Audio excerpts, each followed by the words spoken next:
Whenever you're ready.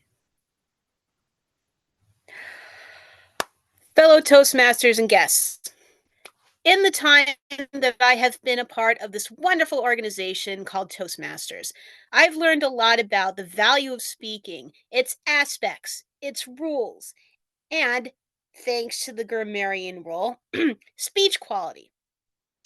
One of the challenges that comes with giving any speech is the avoidance of what I would like to call verbal tics, although a better term would be discourse markers.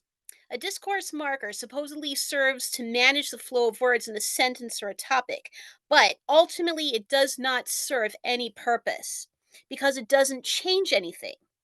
In doing so, these markers take away from the quality of speech. Now, these markers all have that it comes off as distracting, incompetent, insecure, or nervous. Some can make you young or juvenile. Overall, they can reduce your credibility. Yet, while initially sound like filters that serve no help or purpose, they are not entirely without use. Fortunately, there are ways to avoid these verbal tics and such faulty terms in formal speeches.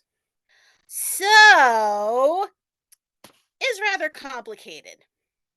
It does, in some ways, make sense grammatically, but mostly when used as a conjunction. For instance, I got home from the store, realized I forgot the milk. So I went all the way back to the store.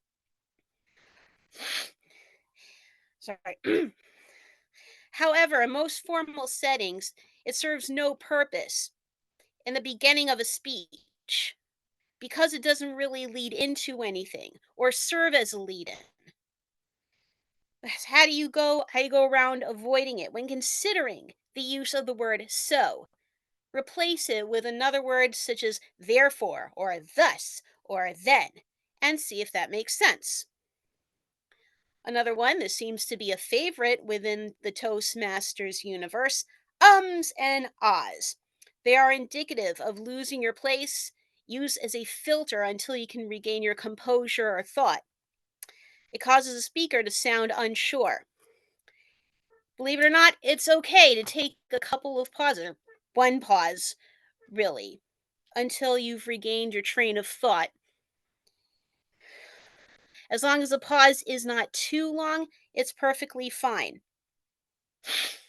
You can avoid pauses by, first of all, practicing before you give a speech, pacing so words flow more easily, and by speaking in short, simple sentences, perhaps no more than 8 words long.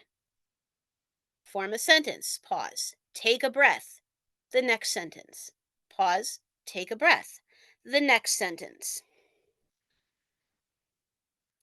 And then there's like, also considered a filter. Arguably, it could be in the same category as ums and ahs, but it has its own connotations. Like is often used to replace the word say when something is implied instead of said outright. For instance, she was like, fine. She didn't say she was fine.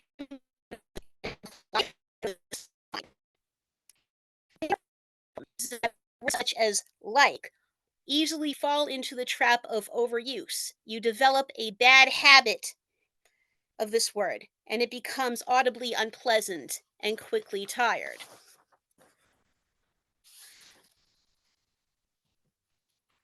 And then there's a particular dislike of mine, uptalk.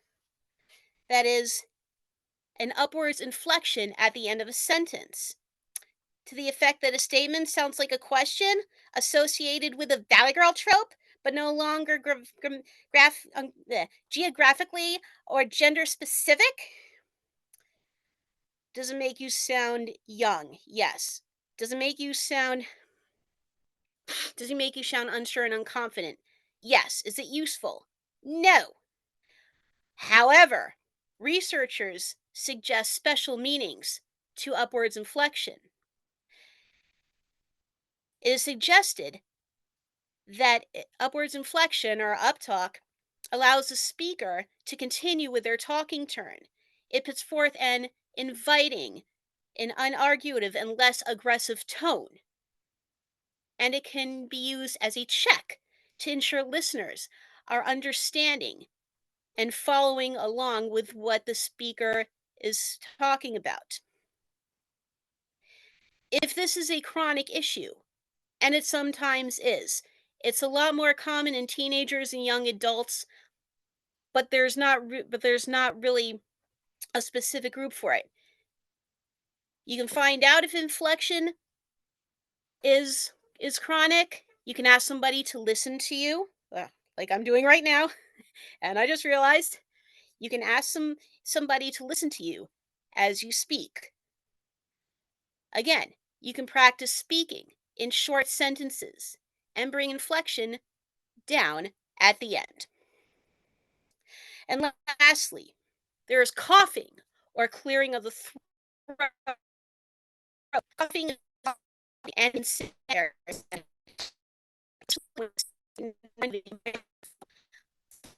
throat clear, which is to get rid of phlegm, produces more phlegm, and it the inflamed vocal cords. Throat clearing is indicative of nervousness and annoyance. Don't do it. Try to drink some water beforehand. Clear your throat before you begin your speech. Relax.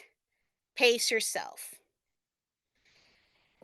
Now, these are problems we have all run into the past. It's a problem we all run into the future. But if you consider your words before you speak, take your time, pace yourself, you can avoid these issues. Thank you.